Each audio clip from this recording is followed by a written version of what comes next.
Welcome to the Startup Grind. So tonight, Jeremy Hanks came over here all the way from the US to talk to you guys. He was also attending the fair out at the Asia World Expo. You said that was kind of crazy, huh? Yeah. Yeah? How big was it? I mean, they take the whole expo floor. I think they're one of the global sources runs that fair, and just a lot of things. Yeah. A lot of stuff. A lot of stuff. That could be. I don't think most of it is. It could be. It's potential energy. Yeah. So Jeremy was out for that, but then we've also got him here for this event here, and so Jeremy's got a really interesting story. I've known Jeremy since 1999. We met back in Provo, Utah, which is a small college town in Utah, and we've been in touch ever since. And he's got a real life entrepreneurship story that is pretty interesting, and some other great stories about a boulder running down a mountain and crushing his knee and some stuff like that we might get into maybe. Yeah. Jeremy Hanks is the founder of DropShip Commerce. He was also the founder of Doba, which was a drop shipping company, and I'm going to let him explain in a minute what DropShip Commerce does. But let's give a round of applause for Jeremy Hanks being here. And we're going to dive into this. First off, I like to interview the entrepreneur and get a little bit of background and what got them into entrepreneurship and how they made that transition or how that was even introduced to them. So let's talk a little bit about your childhood. What's the first time that you can look back now, looking back, what's the first inkling that you had that you were an entrepreneur? Yeah, so I grew up on a farm, a dairy farm in Burley, Idaho. And I called my friends city slickers, and they lived in the city of Burley, which was 8,000 people. And I lived on a farm 3 or 4 miles away. So of course I was the farm kid. But I think the first thoughts I've always had is I was a complainer. I'd complain about everything. But I wasn't just throwing complaints to the wind. I actually always had an idea of how I could fix the thing that I was complaining about. So, my dad, I have 4 brothers and sisters, and I think his strategy was if I have kids, then they turn into my farm employees. We had a lot of work. I mean, a dairy farm is a unique kind of a farm because you have cows, and those cows have to be milked and fed twice a day, 365 days a year. And so, there was just a lot of work, and, I grew up doing hard work, but I also grew up complaining about the hard work. And I remember, we grew sugar beets and other things as well on our farm, and we had to walk up and down the rows of the sugar beets, and you'd chop the weeds with a hoe. I mean, all day in the sun, and acres and acres of this. And I used to talk about, like, why can't we invent a robot that would do this for us? And my dad was like, whatever. And so those were some of the first memories. I would go door to door selling Christmas cards, which in my world was riding my bike for miles and miles because the doors were far apart, to try to get things that I wanted. But that sugar beet experience was the one that I always think about, because I would always talk about these robots. And what's crazy is, this was, I'm going to turn 40 this year, so.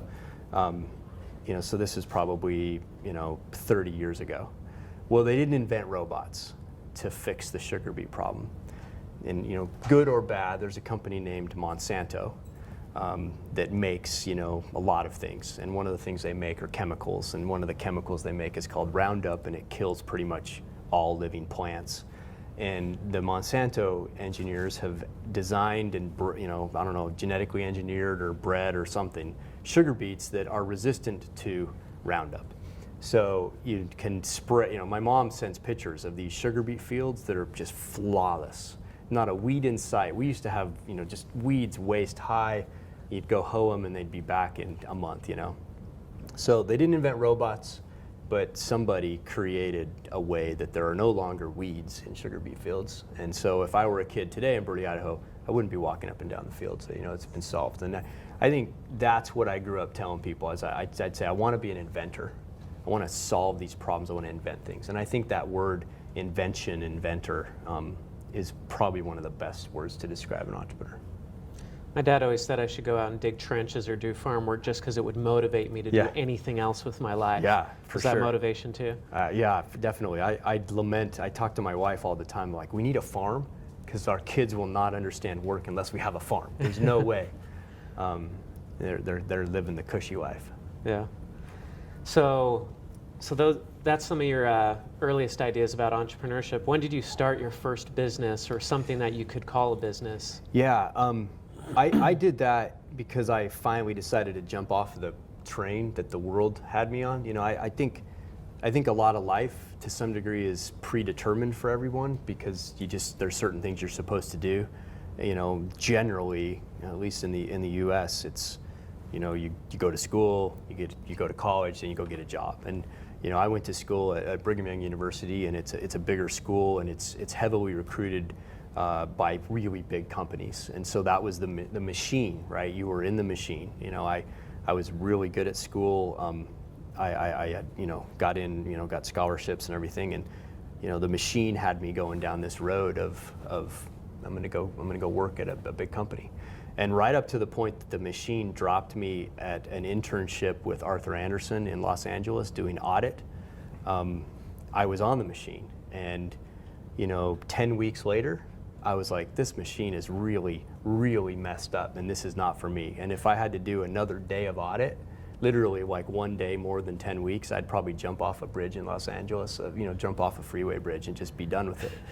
It was just this pivotal experience where I realized that the road I was on was so massively not the road for me.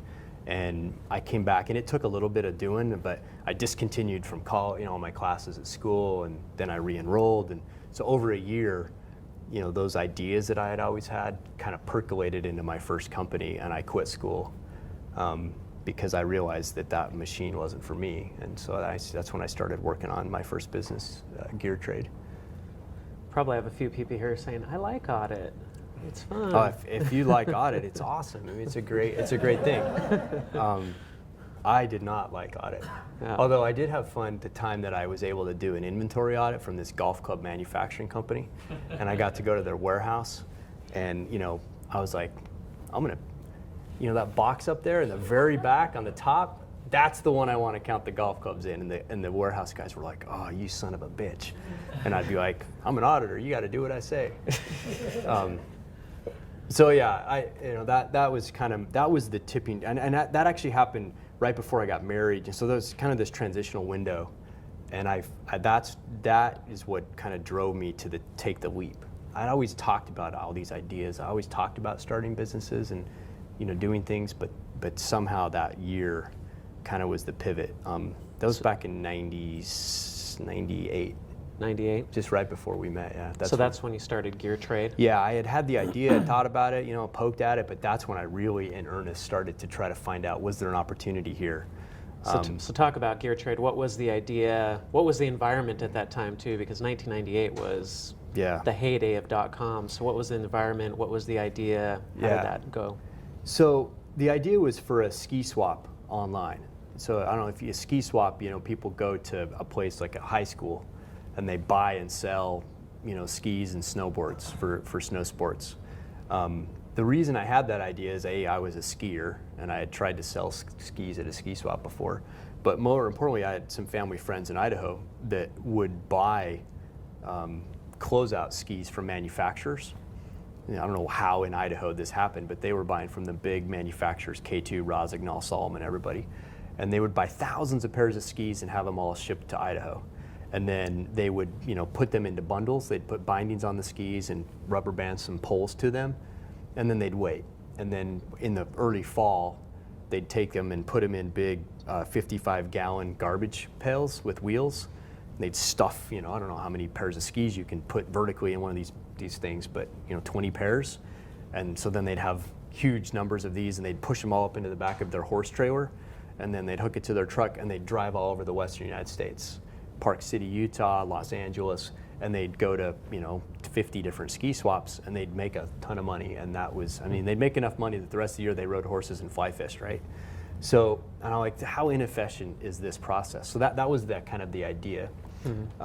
It was very, very superficial, and I spent a good year exploring that, trying to dive deeper into it, and realized that probably 9 out of the 10 things that I thought I knew about that were wrong, and that coalesced to enough traction where we were able to raise a round of capital from some family and friends, and quit our jobs and do gear trade. So that was 2000, and so 99 was this still just tinkering on it. It was not what I was doing. I was still in the rob Peter to pay Paul part of entrepreneurship. But then, I had an eye to the rob Peter to pay Paul so I could kill Peter. That was my model. I think that's most models of entrepreneurs. And so where did gear trade go after that then? You ended up selling it to Backcountry, but what led up to that? Yeah, so we raised $220,000, and it mostly from family. Make sure you have good attorneys. If you're going to take $1 from anyone. I have now asked my good attorneys. I've explained what we did. We had some Utah advisors, you don't need attorneys. We'll do your private placement memorandums for you, these angel investors. And I'm pretty certain that we broke securities laws in 4 states and at the federal level. Luckily, the statute of limitations has run out, so I'm all good. But no, we didn't do anything bad. We didn't steal money, but we just didn't do it right, and we broke the rules. But so we did that, quickly grew to 13 employees. You're on this growth path, needed to raise more money, but now the good times have turned into bad times. And so we couldn't get any additional capital. So we, realized when we saw that was a for sure thing, we thought we had a lifeline several ways.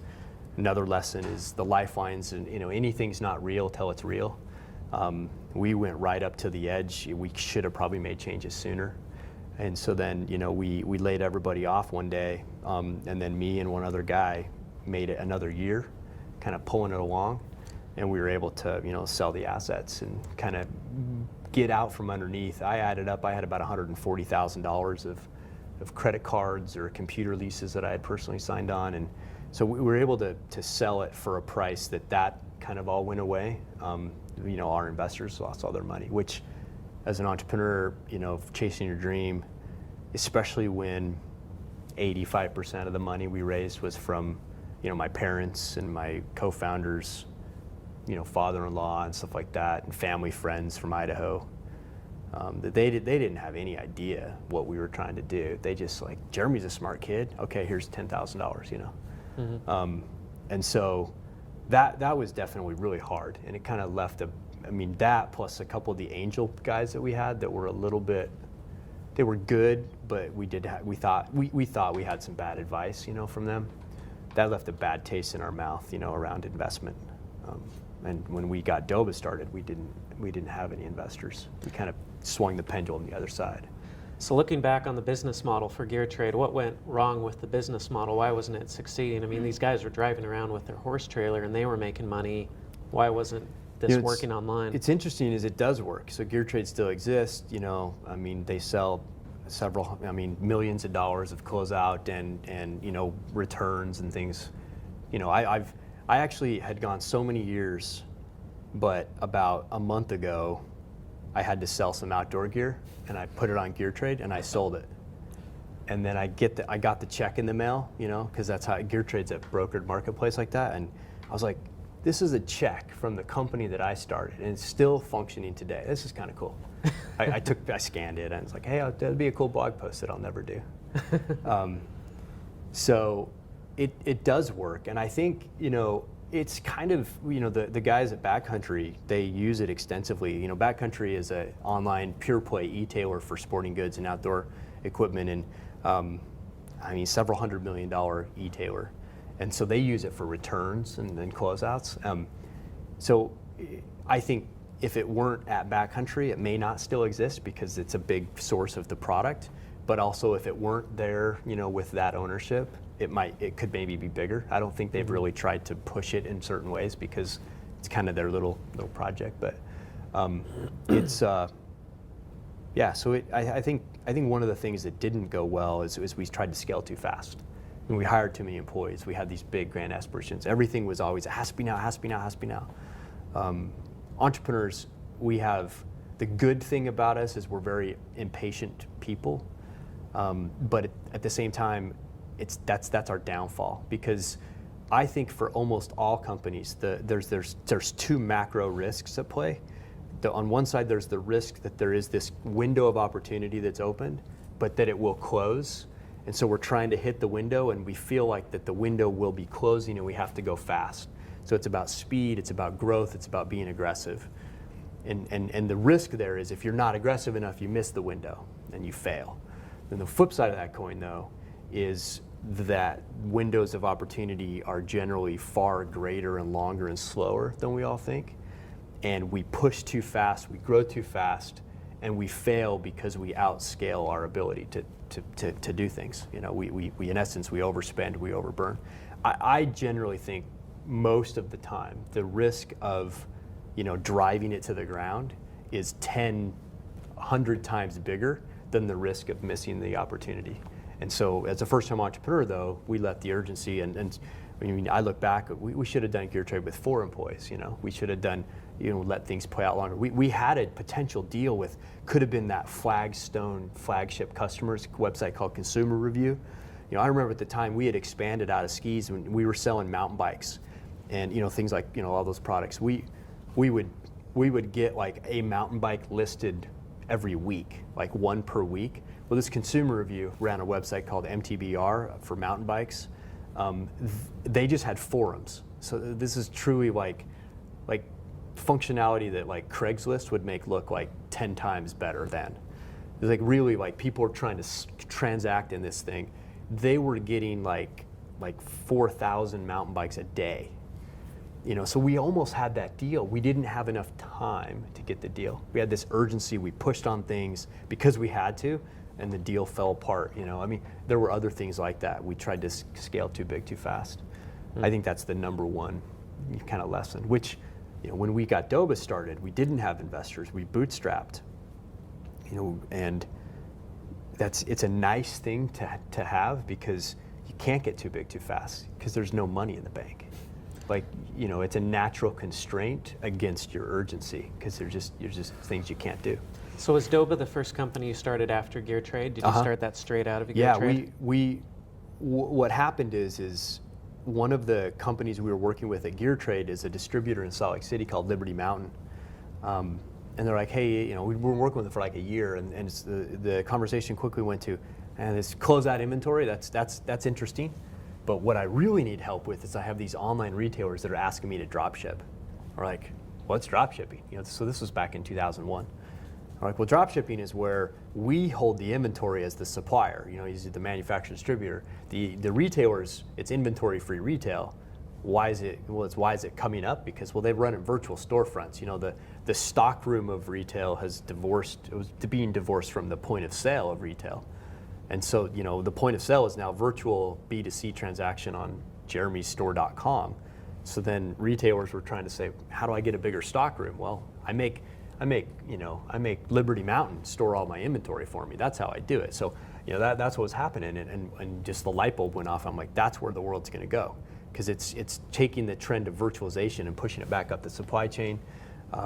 It's like, that's the opportunity. So, you know, right at the end of Gear Trade, we incorporated the company that would become Doba the day we sold Gear Trade, the assets of Gear Trade. But when we did it, we weren't Doba for a while. Is it back to this rob Peter to pay Paul so you can kill Peter? We started a company called Secure Offer. We knew we were going to go do Doba, but we had wives who had been watching us work for no salaries for over a year or more.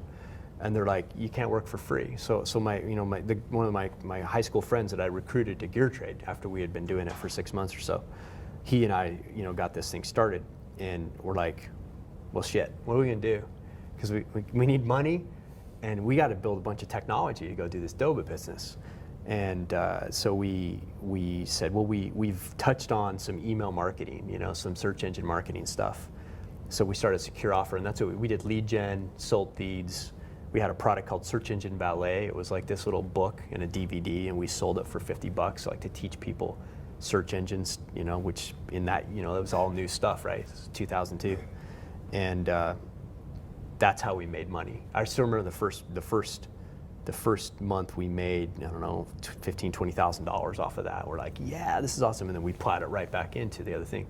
And then we hired my college roommate who was involved in gear trade, but he had to, he wasn't one of the guys who made it that last year of gear trade because he had to go get a job, move back to Portland.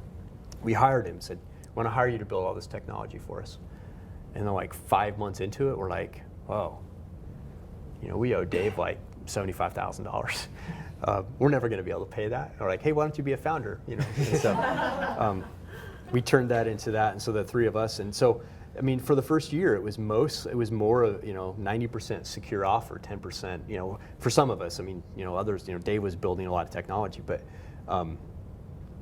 and when we, but then Doba kind of came along and started going, and it was called Wholesale Marketer first, and we had started getting some traction, and then we got to a point where we had the conversation, the three of us, like, what do we do with secure offer?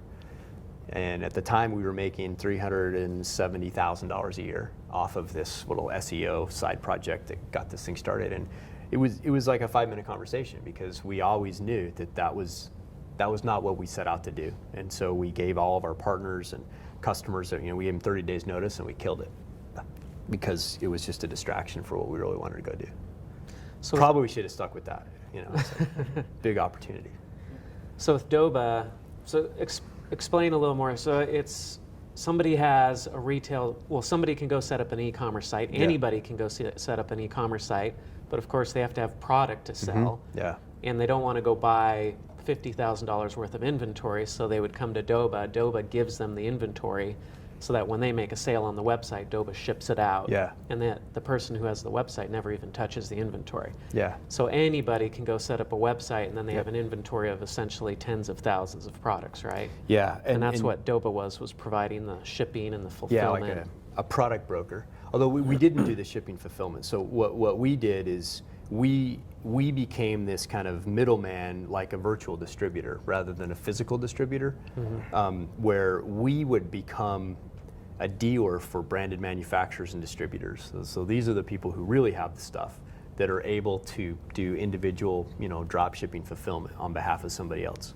And then we'd aggregate that catalog all into one place. So it's the same exact role as a distributor. Distributors exist because they're aggregating multiple brands into one place, and so it's an aggregation kind of consolidation on one side or the other. So we did that, but just did it virtually. So we found dropship suppliers, bolted them all together, made it all standardized, made the shipping standardized, shipping calculations, put it all in the same taxonomy, so there was some data integration stuff, and then we went out to the other side of it and said, pay us subscription fees, so kind of drop shipping as a service, and you can have this big aggregated catalog. And we were at the right place at the right time because that's when selling online became a big deal. eBay power sellers, that happened, and so we grew 3,200 something percent in 4 years. I mean, so we started almost at zero, and so this is in 2002, and the first year, any money we made was from the secure offer thing, right? So we really had a whole year in there. So it was really like 3-year growth almost.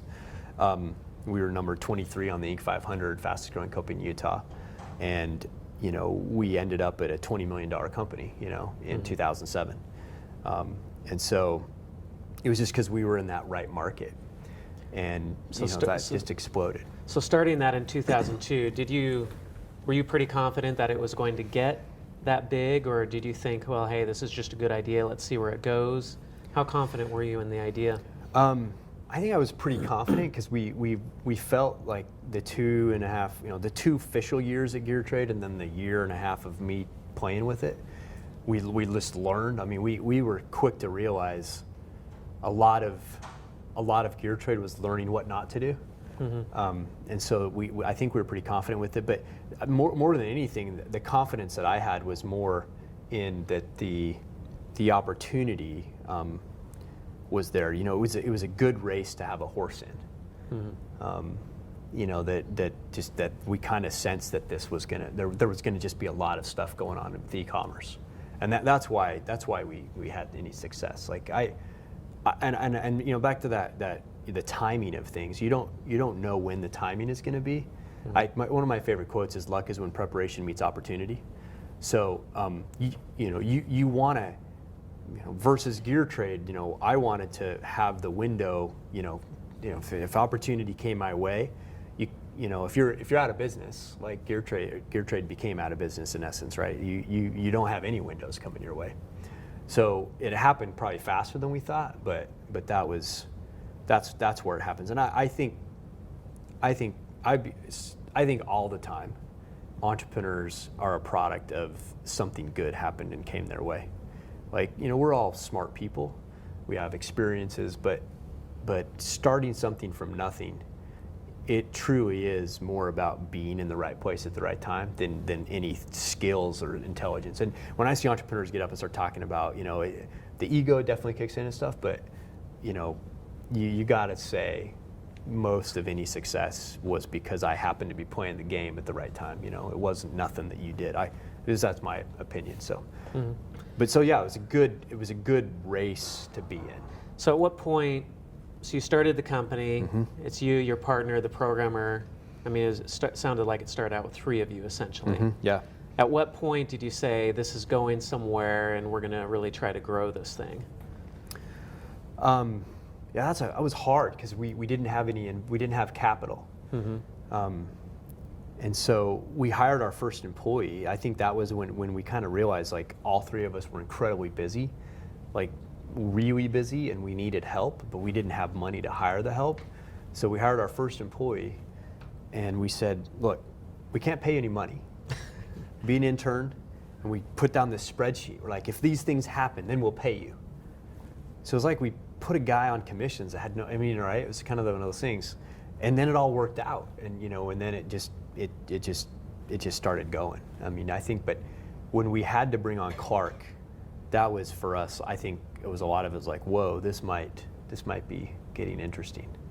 And what was the point where you realized, hey, this is going to be a much bigger deal than gear trade? This is going to be something new and big and more exciting. I think the time when we were trying to figure out how much office space to lease, because we had free office, like this one room thing, it's inside room, and then they said, you're a separate company, because we were piggybacking on somebody else. You're a separate company, you have to pay.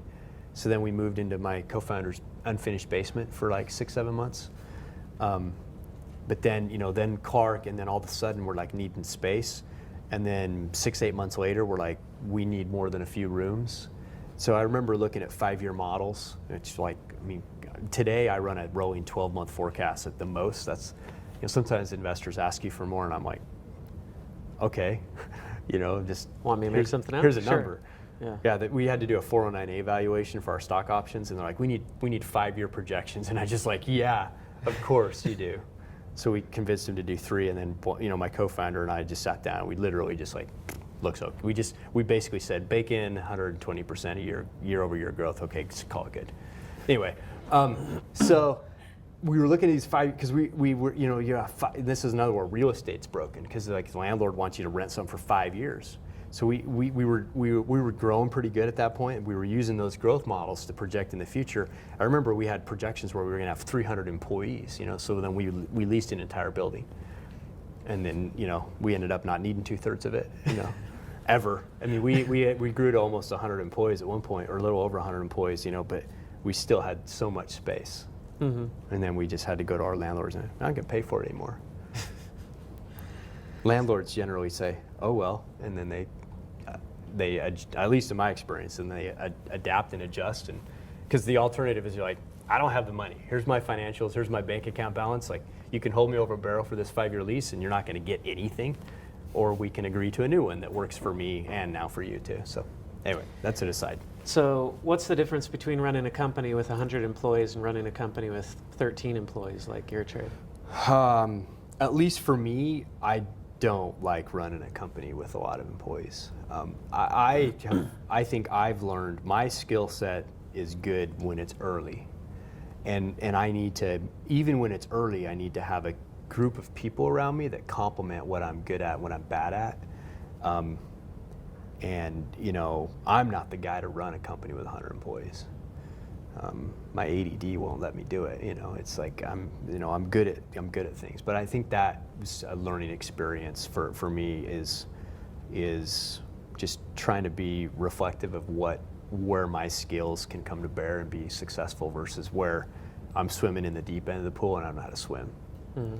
So I think that's the big thing is I don't want to do that, or I'm not good at that. By the way, can everybody hear us okay? Even there in the back? Yeah. Okay. Wonderful acoustics, right? Great. Okay. So Doba, well, I was going to say Doba ran its course. Doba is still in business today, mm-hmm. but it ran its course with you at least, and you left to start DropShip Commerce. Do you want to talk about that at all, or is that? Yeah. So what happened, with Doba's still around. It's 55 employees. It's a good company. It's coming up on its 12th year.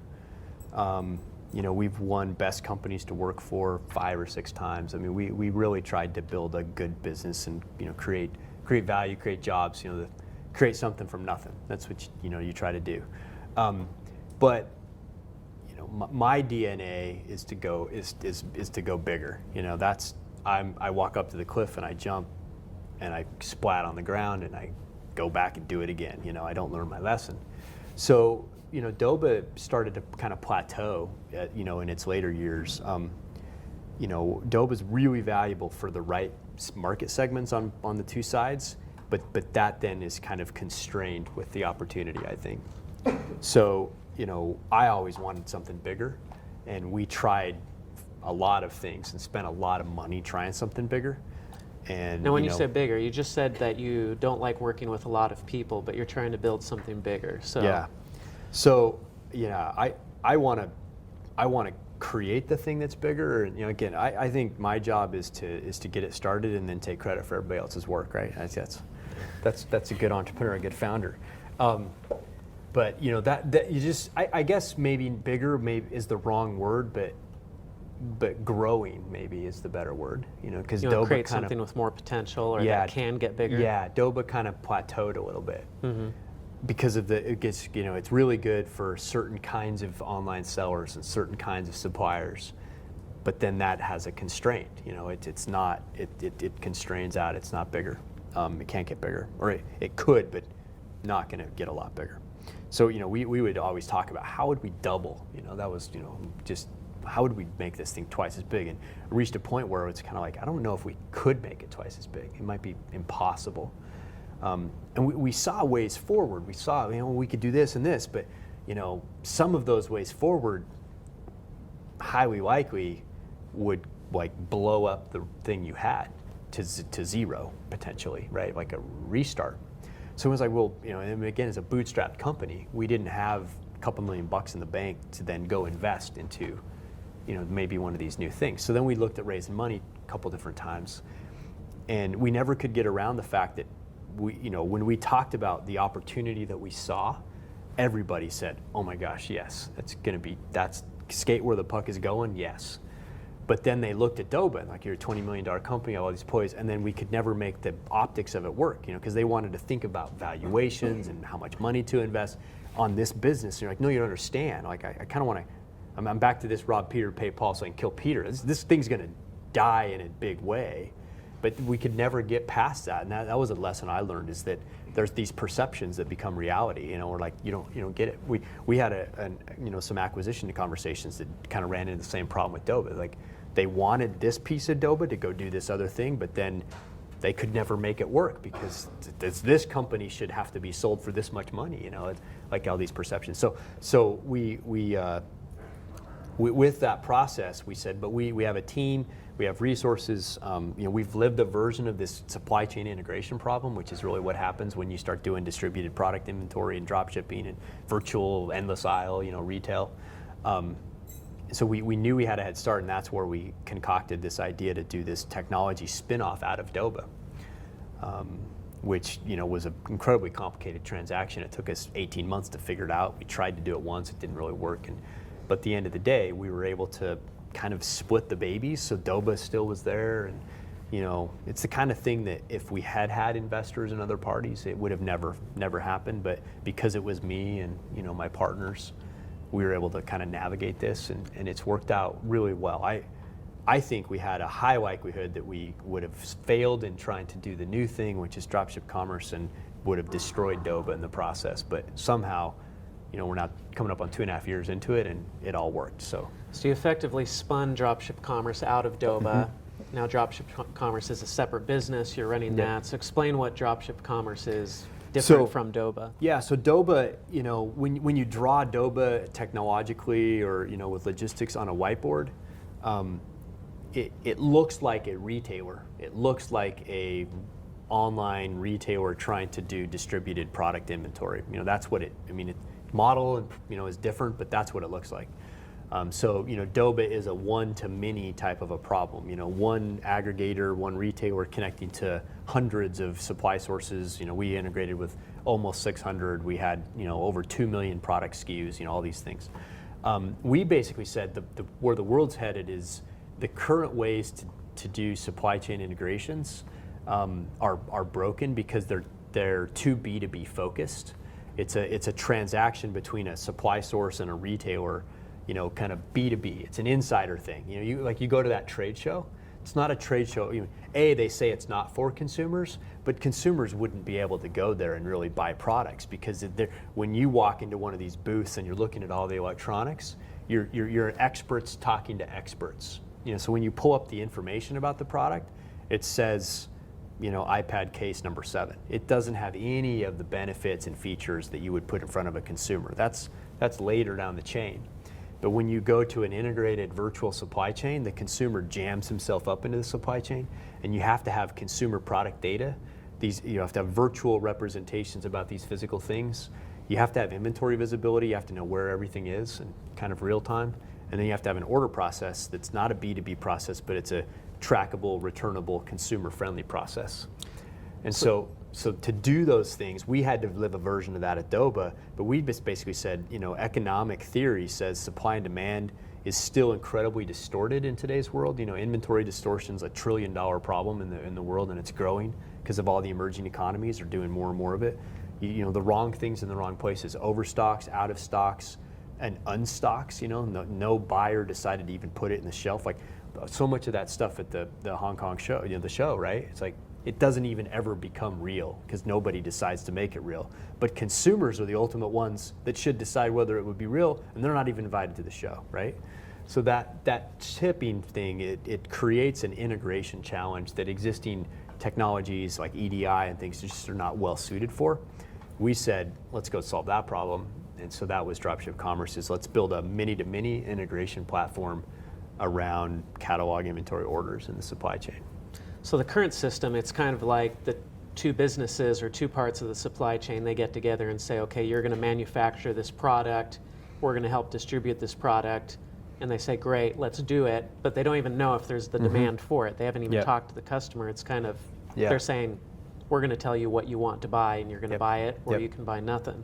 You're saying we need to bring the customer into it and involve the customer more to pull that product all the way through. So it creates some interesting challenges. So it's traditional. So like I'll pick on backcountry.com, because I know that business really well. So they sell sporting goods, climbing, backpacking, paddle, surf, stuff like that, cycling.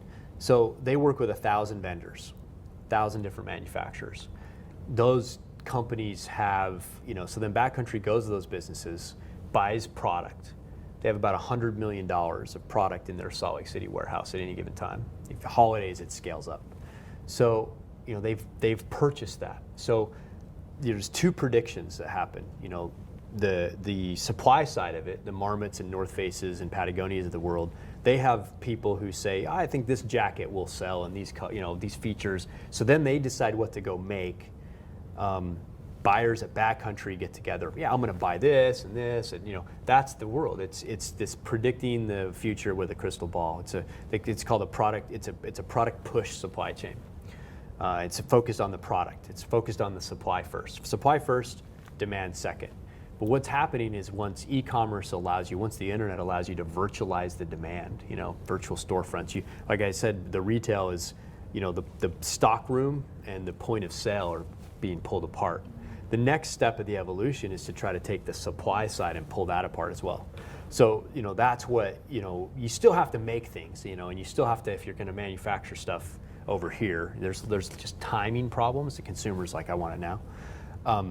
But that shifting of the world is starting to move from this product push, predict the future world, to demand pull. So back to this world, back to backcountry.com. So of those 1,000 vendors, they probably penetrate the assortment of those vendors 30%. If you went to a physical retail store like Eastern Mountain Sports or REI or someone like that, they'd penetrate those same. First of all, they'd only work with 100 vendors instead of 1,000, and they'd penetrate it, 10%. So you've increased the scale of the product penetration, product assortment, but you really haven't changed how it's going to work.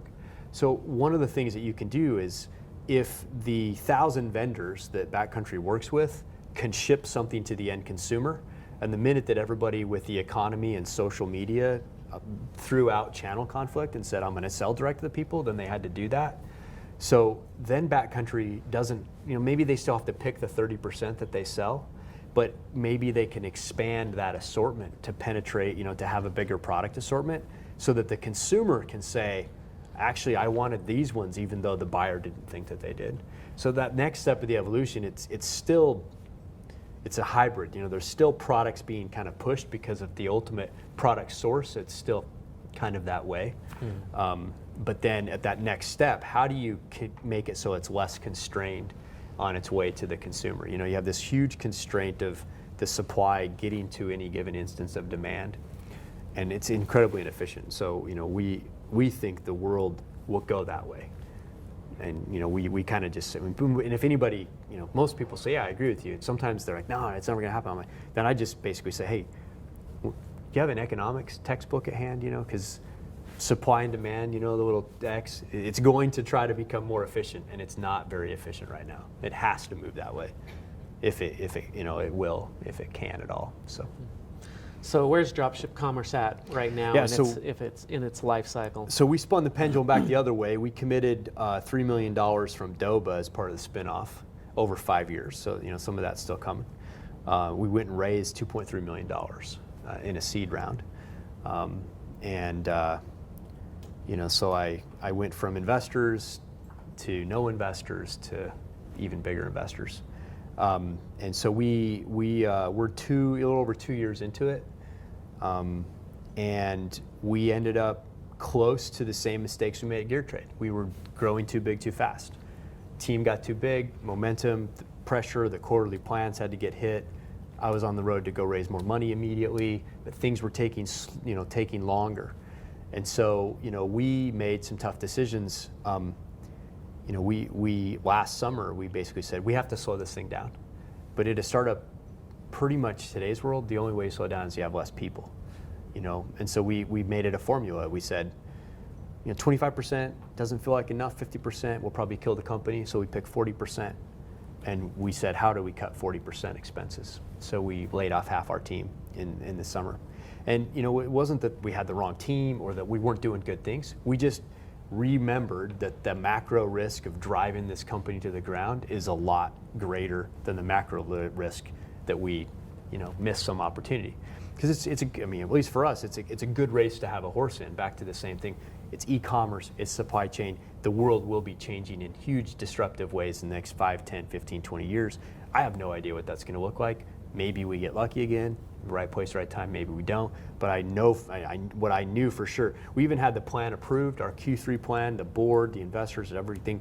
A week later, after a lot of conversations with my co-founder, we had another board meeting, and we completely changed the whole thing, because it was going to just be more of the same. We did, our Q2 of last year was amazing. We killed all of ours. We doubled up every objective we had set, but the structure was wrong. And with hindsight, had we not made that decision, even if we'd have waited another couple months, we would not be in business right now, because we caught it with enough money in the bank that we were able to change and do the things we needed to do and still have the strong support from investors. Otherwise, we would have just been a casualty of investors, which is most of their investments are going to go to zero anyway. So they would have lost a little sleep over it. We would have lost a lot of sleep over it, but it would not have been unexpected, but we were able to change that trajectory. So we have a team now of 13 people. Things are going really well, but it's slow. It's slow and it's steady and it's contained and it's still growth. And but our world is like hand-to-hand combat, like down in the trenches kind of stuff. It's not going to be at least for now. It's not the right time to have this explosion. How did your investors react to you wanting to cut half the team? It was, we had the board meeting. I said, I need another board meeting. 10 days later, we met again, and I walked through this whole presentation. I think everybody kind of knew it and sensed it. Mm-hmm. And the general reaction was first was whoa. And then it was oh, these guys know what they're doing. They're learning from their lessons. They're reflective. Yeah, it's this kind of whole head fake pendulum, craziness. But then there was really strong support. And then we actually just closed on some inside capital. We had, 80% participation from all of our investors.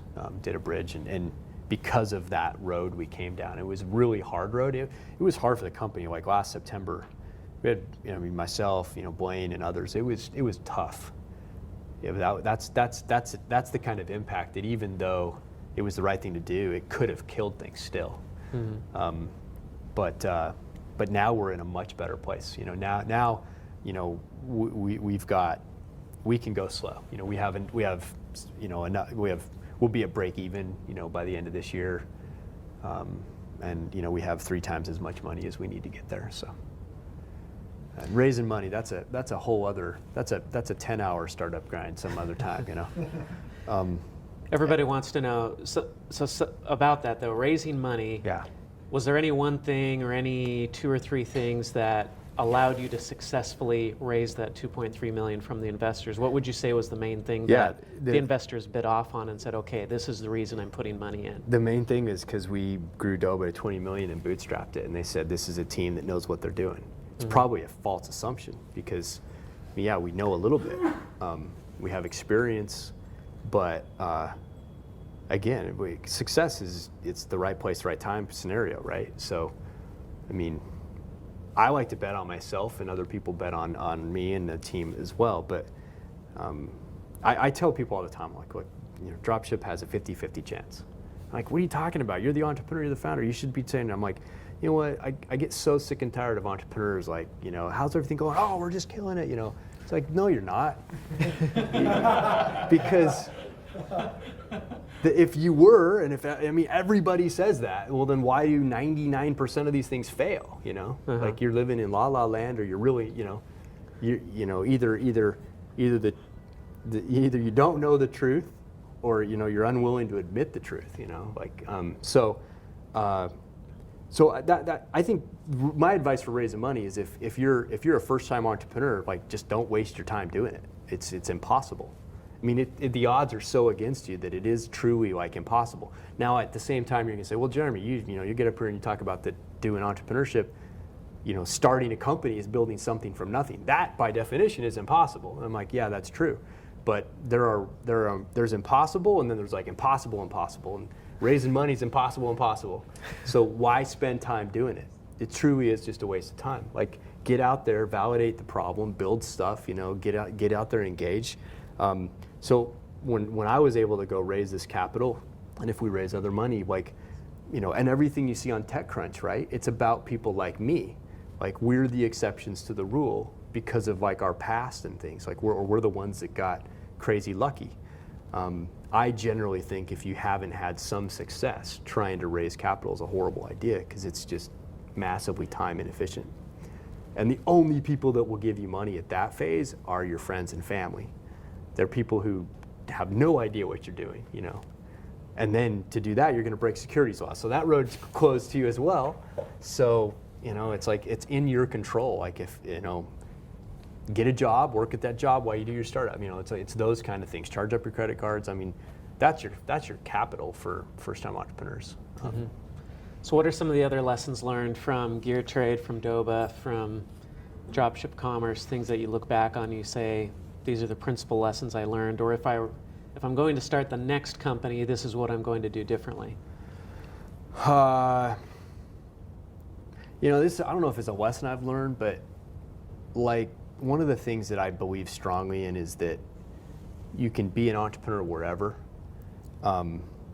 There's so much energy, and rightfully so, around Silicon Valley, and everybody follows that kind of everything. The way we try to set up our communities, the way we do fundraising, the way we think about growing and scaling company. Like, it's all focused on this one very particular kind of way to start and try to grow a company.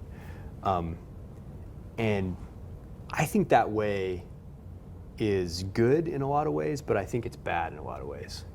And I look at it, it's like, I want to like where I live, and I love living in Utah because I go to the desert all the time, and I love it there.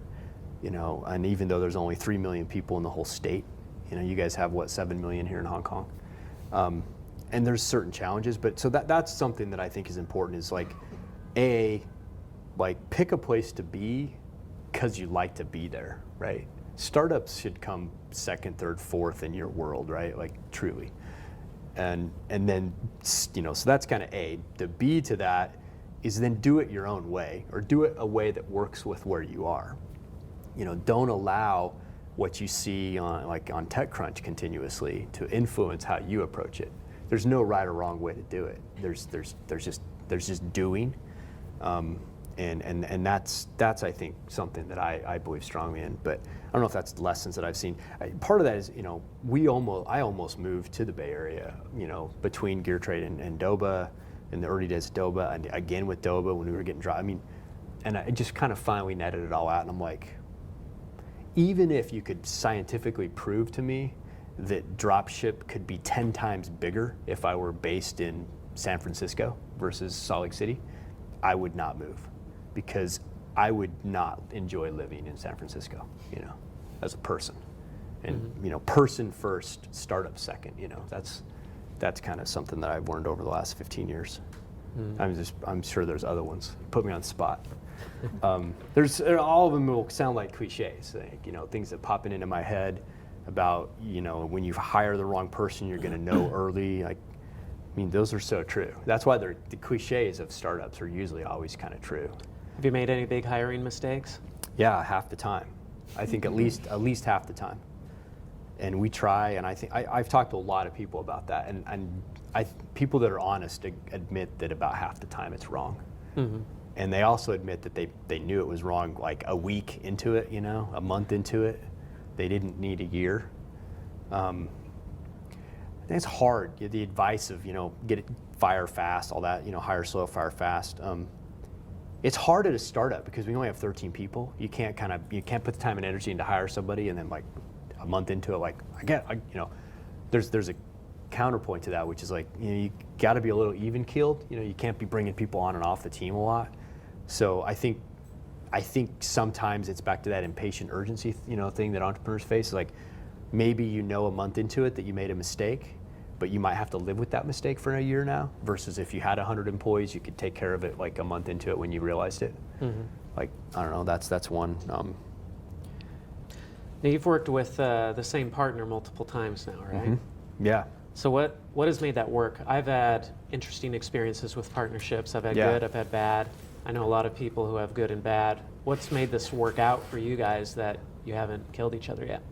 Yeah, I don't know. It's because, I even think that the spin-off deal we did, especially 2012, we tried to anticipate everything.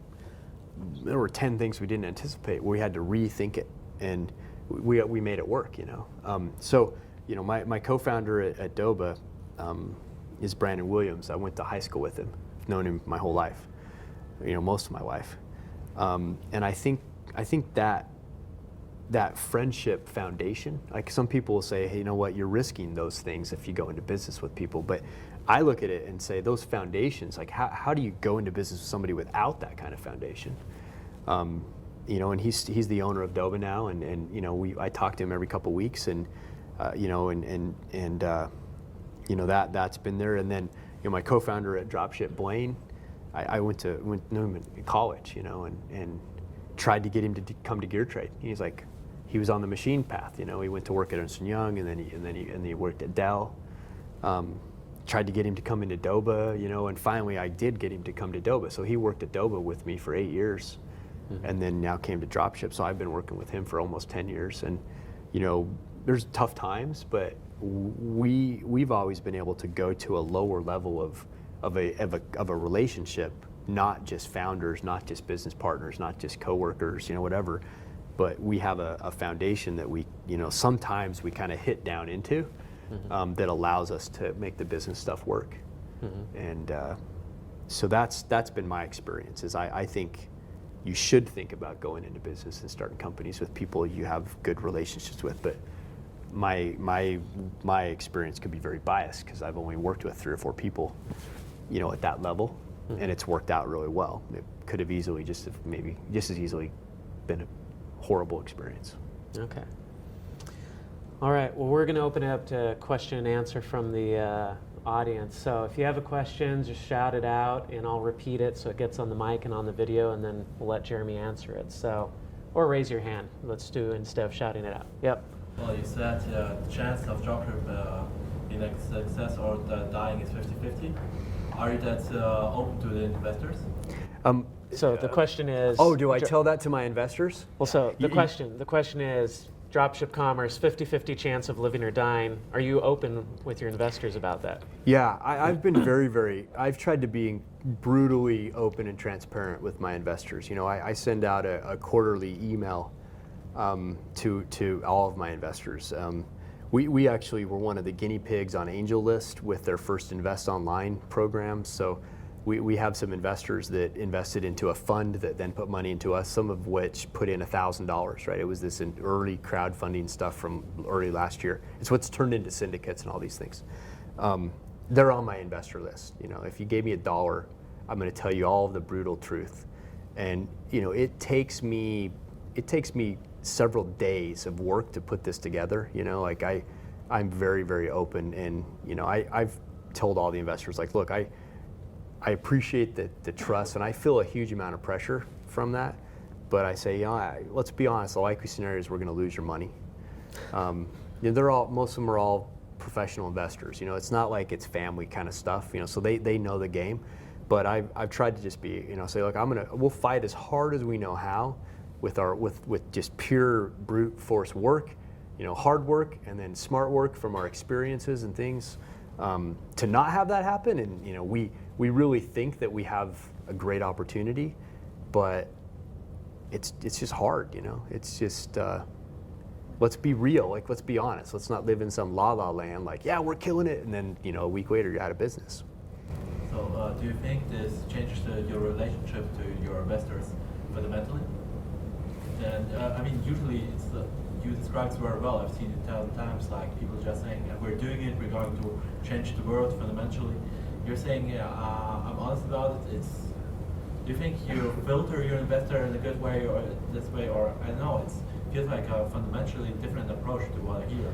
So do you feel like your honesty is good for the relationship with the investors?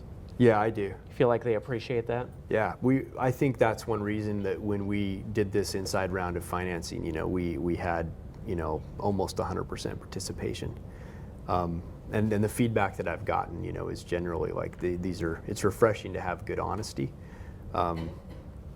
I think one of the ways to succeed in life is to be different than everybody else. So when you're dealing with an investor who say they've made 30 investments, and you just know it, right? You know that they're dealing with people like me and like Josh and like others that are just the only way we'd be an entrepreneur is if we had something wrong in our brain about how we looked at the world. We see the world in these opportunity goggles, right? But to then have somebody try to step back a little bit from it and truly try to say it how it is, and just say, we really screwed up. I think they respond well to that because the rest of the people are not doing those things, and it's so dangerous to watch. That's what these kinds of events. Getting into the trenches with startups is just a million times more valuable than reading stuff on the web. Because the web is just more of that. It's only the good stuff. It's the opposite of normal news, right? Normal news is the horrible, nasty, bad shit of the world all the time in today's world, 24/7. Like, if you listen to the news, you'd never travel, you'd never go anywhere because you're gonna die, you know? Like, that's what you think. I mean, whether it's Salt Lake City or Hong Kong, or it's like, people are dying, you know? It's like, that's the news, right? Or people are criminals or crooks. But in the startup world, it's the exact opposite. It's like, everything's amazing. You can start in a garage and sell your company to Facebook for $19 billion, right? I mean, and so you have this other side of this kind of echo chamber. It's always so positive, so positive, so positive. But that's not the reality at all. So if you can shoot straight, people respect that a lot. All right, next question. Wayne. You mentioned a few times the rob Peter to pay Paul aspect. Could you expand on that? I didn't quite follow. And then, assuming it's something you want to avoid, how do you get out of that situation? So explain this robbing Peter to pay Paul to kill Peter, all that. What exactly do you mean by that? And how do you get out of that or avoid that? So what I mean there is generally, I think when you're trying to start a company, the reality of life is you need money. So Peter, right, is your money. It's like you have a job, you're doing consulting, you know, you're on, you know, Elance, or you work at PwC, right, or wherever. You know, so my version of that at Gear Trade, I took a job working technical support at a company called AuthorizeNet from 3 to midnight. And it was tech support. I mean, I could have done things way beyond, but I did that so that I'd wake up at 8 and I'd work on Gear Trade, and then I'd go to work. And then the beauty of that was when I had to do emails. They turned the phones off at 6, and they're like, when you've answered all the emails, we just don't want a big email queue in the morning, so when you leave at midnight, make sure the emails are zero. We don't care what you do. So I'd work at Gear Trade more, you know, doing research and all these things. So, but I didn't want to do that. That wasn't my thing. You know, when we got Doba started, that was secure offer. It was this thing that paid the bills, that, you know, that gave you the ability, and especially as you get a little older, you have kids, you know, I mean, those things, you just can't quit, and sometimes you can't. So there's this thing that you're doing to basically generate money. That's Peter, and Paul is your startup, and eventually you want to shoot Peter in the head. Sorry, Peter. You know, ethical stuff, like, can you work on a startup when you have another job, all that stuff, it's like, it's all blurry, it's all gray area. You got to figure out your own definition of it. I always worked really hard, you know, for the jobs I had, even if I had something else going on. But that's my thing. So, and the way to get out of it, I think, is, you know, if that's what you want to try, you know, I think the necessity of it, most of the time, that's what happens. You know, maybe Peter is your savings account or your retirement that you're pulling from. You still want to kill him quick, you know, because you're depleting that. But I think the key then is to not get stuck in that situation in perpetuity. So when we did Gear Trade, you know, my co-founder and I, we basically said November 2000, we're going to quit our jobs. Like, come hell or high water, we're quitting our jobs.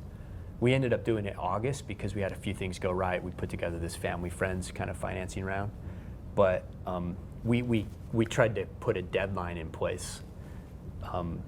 You know, in essence, we scheduled Peter's date with the firing squad, right? We wanted to know that was happening, because otherwise, you know, you could end up in that situation for 5 years, and that's horrible. I think, you know, it sucks you in two ways. Gavin? I have a question, because you mentioned about hiring people in a startup, and more than half of the time you think that is wrong. Personally, right now I'm sort of contract co-founding for a workshop, and I mean, initially the investor, they already have an idea that kind of combined with my own idea, and then we bring the workshop in. So they bring an employee already over there, and when there's an employee, and that doesn't work with my style. And I understand what you mean by having someone your employee, and you have a lot of things you work on, but you're so busy. But this person is not exactly doing the thing that is making it grow. So well, in this situation, I'm so busy, it's very hard for me to look for someone else to replace this person. And in your own experience, because you said you're all three people, like three co-founder, and then you'll be working very busy, how do you find this new hire or this first person, and who is the second person? It's not something that will come off the box like this. So to summarize, really, how do you build that startup team? How do you, I mean, Yeah. you're wearing so many hats, you're so busy, you're so overloaded. How do you find any time to hire Yeah. anybody? And Yeah, it's hard. And I should clarify, my broad statement about you hire 50% wrong, that's for like the key kind of hires, executives and things like that. Like, when we were hiring sales employees or customer service reps, like middle level and down, as Doba grew, we didn't get those things 50% wrong. I mean, I'm talking kind of the brain trust, as you bring people into the company, and that's just hard to do. And you have this chicken and egg problem, right? Because it takes time and energy to do. How do you find them? I don't know if I have a good answer. It's challenging. I think you have to find other people who are like entrepreneurs, because at an early phase startup, they have to be way okay with two things: crazy amounts of uncertainty, three things: crazy amounts of uncertainty, change that would blow people's minds at a normal company, because you could be going, truly, like today we sell ice cream, tomorrow we're running ferries in, the harbor, right? Whoa, okay, so that kind of change. And then the third one is they have to be able to wear a lot of hats. Like, you can't have specialists, like they have to be generalists. And the generalists are entrepreneurs, right? Like, we do all of the jobs. And that's, you want to find, those kind of the wannabe entrepreneurs, the aspiring entrepreneurs that for some reason just won't go jump off and do their own thing. Like, they just never will. Those are the people, that are really good early employees. The hard part with that is once you hit 10, 15, 20 employees, then they're horrible employees, because they're good at a lot of little things and they're not really good at any one thing. And so then you have to fire them and hire new people that are specialists. And I think that's very common in startups, where the founding teams and the first few employees they don't make it long term. Once the company starts to mature, they either leave or they're asked to leave, because they're just not, because you can hire somebody. Now, once it's all figured out, the guy that's been doing your marketing, because he started doing marketing, sales, biz to everything, you can bring in somebody now that you have resources and all these other things. That's not like a little bit better. It's like 5 times better for every hour of time at that particular job than the person you had with. And that's the brutal part of business, is like, you can't justify, you have to have a business hat that says, I'm not going to let somebody do something and get paid to do it when I can get somebody else for the same amount of resources that's 5 times better. It's just, you have to do that. Like, those are tough things too. But and then so some of those people that happened to at Doba, I brought them back when we started DropShip, because they're really good at the early phases, right? A couple of them. A little follow-up to that question is you mentioned about like this generalists. They are like entrepreneur like. So I asked where you can find them. Do you actually meet them in events, or like do you actually go out? Is your friends or?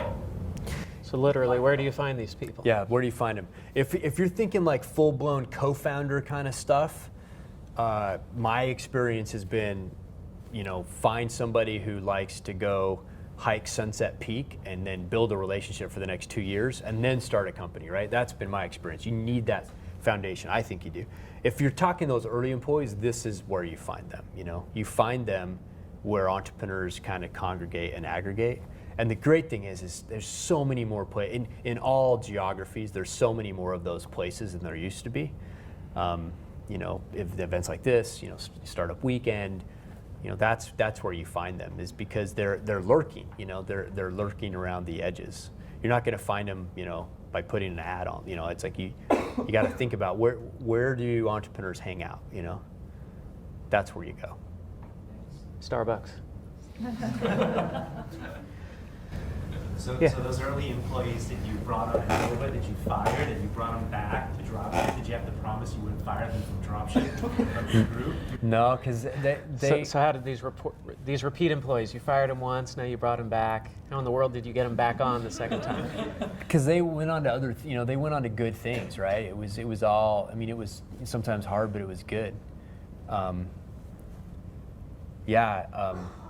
One of them is, he actually shares some office space with us, and he has his own company now. So he was back at DropShip, and then now he's gone back to do it. they're entrepreneurs, and that's the risk is they might walk in one day and say, I'm ready to go do my own thing.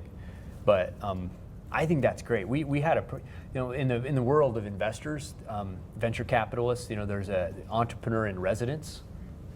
Colleges do it too. It's someone with experience to come into either a higher ed or VCs, bring them in. A lot of times they spin them back out into one of their portfolio companies or something, right? So I was like, you know what? That's all about way down the road experience. What about the flip side of that, which is like brand new entrepreneurs? So we kind of did a thing. We've only done it once, but I called it entrepreneur in training. Instead of EIR, it was EIT.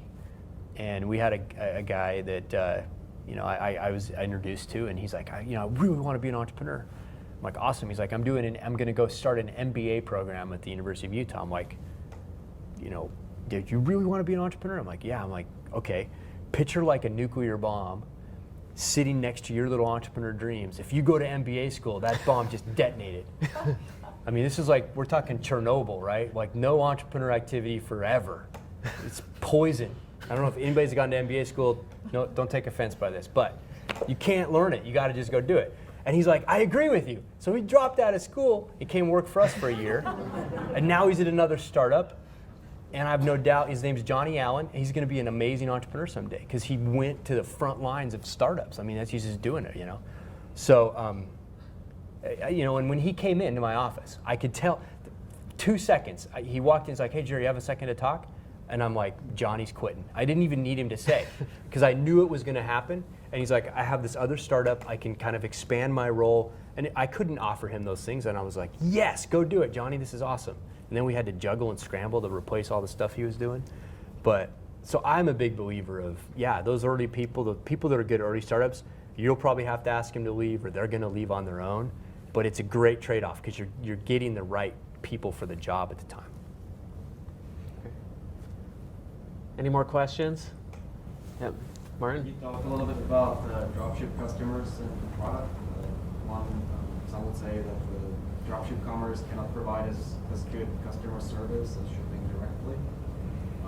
And the second question is, someone in Hong Kong who is considering a web platform for e-commerce, can they use you for managing dropshipping? So, first question, is dropshipping really a viable business? Because can't people who are dedicated to the whole process do a better job than somebody who's just working with a dropshipper? And then second question was, can you work with any sort of storefront? Yeah. So on the first question around just dropshipping, no one tracks it. I've been kind of involved in this for 12, 13 years. But the best that we can do by extrapolating certain data points is that in the United States, between 25 and 33% of all e-commerce would be considered drop shipping. And by that I mean that the product is not under the control of the person who sold it. And you might say, whoa, what are you talking about? So then let's pick on Amazon, right? So half of Amazon's gross merchandise value, not their sales, but their GMV, half of that, more than half of that, is from third-party marketplace, which is just a fancy way of saying drop shipping. Amazon sells it, somebody else holds the inventory, fulfills it on Amazon's behalf. So just Amazon alone, if you add, Amazon only counts their commission on that as sales. So if Amazon does, $40 billion of sales, they really move more like $70 billion of inventory, and 35 of that is drop shipping marketplace stuff, 35 is stuff that they sold themselves. So that's just one data point. We have a lot of other ones that we extrapolate. So, there are multiple billion-dollar-plus retailers in the U.S. that only do drop shipping. They never touch anything generally. So I think it makes a lot of sense. The key though is I think two keys there is proximity of the product to the customer. So the people who make it work, it's early, and I think it will happen, but generally they're not drop shipping from overseas as much, right? Like they're putting things close to people that want to buy them. So the supply is distributed and it's more virtual, but it's still distributed close enough to the consumer that you can kick out a consumer order process that's familiar to a consumer buying through e-commerce. I think it is something that's quickly changing. The biggest thing that I've seen happen the last 10 years to kind of change is when we started Doba, like we pushed so hard for this one year period. We pushed to almost 500 vendors, and then less than a year later, we had cut 300 of them away because they couldn't really do it. They couldn't give us the data. They couldn't do the logistics. They were people that couldn't do it.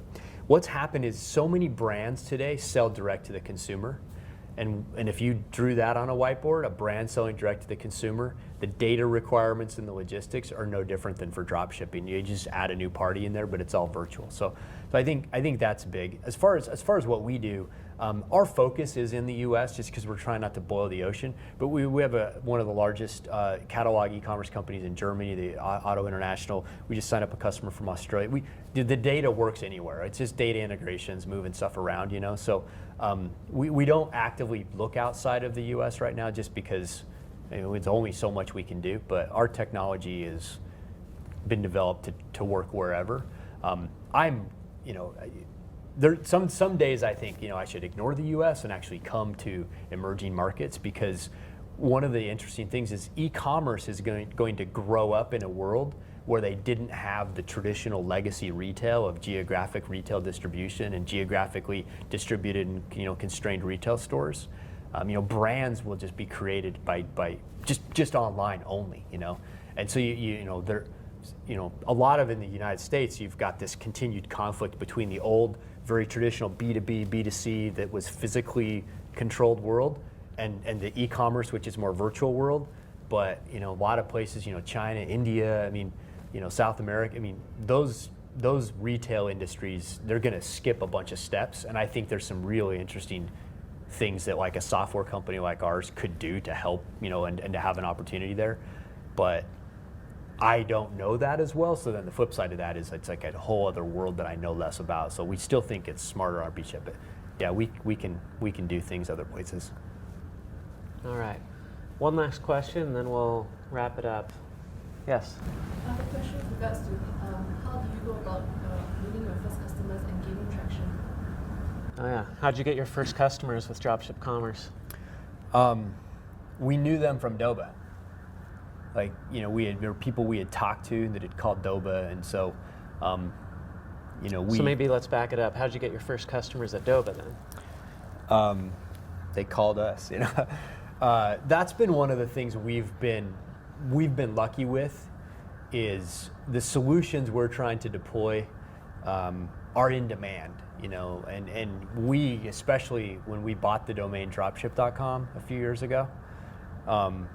We like this year we will spend no money. Last year and the year before we did. This was back to that we were moving too fast. We've kind of pulled back and we've realized we have the domain dropship.com. We will get enough business from that to keep us twice as busy as we'll be able to keep up with for pretty much all of 2014. And so, but that's a unique anomaly, weird thing that, is unlikely to be duplicated in a lot of other startups. I think that if you don't have that kind of situation, you gotta think about, okay, who really needs this thing? Okay, make a list, literally name by name, not generally you can say that this is the kind of company that needs it. That's okay. But then you got to take it to the name level. Like, okay, I'm going to make a list. And then it's about back to, growing up on the farm, I sold Christmas cards door to door to my neighbors and, people that I knew, because then then it's back to door. You got to kick down their doors. Once you have your list together too, there'll be common characteristics. Okay, everybody on my list is based in Hong Kong, or everybody on my list is an e-tailer that's more than 50 million, and then you can start to ask some questions. But the first one's knocking doors, your first few customers. After that, then you can start to ask, okay, where do they congregate? Okay, I've identified flies, that's the species. What's a fly? You can write or a deer or a rabbit, right? It's like, this is what it is.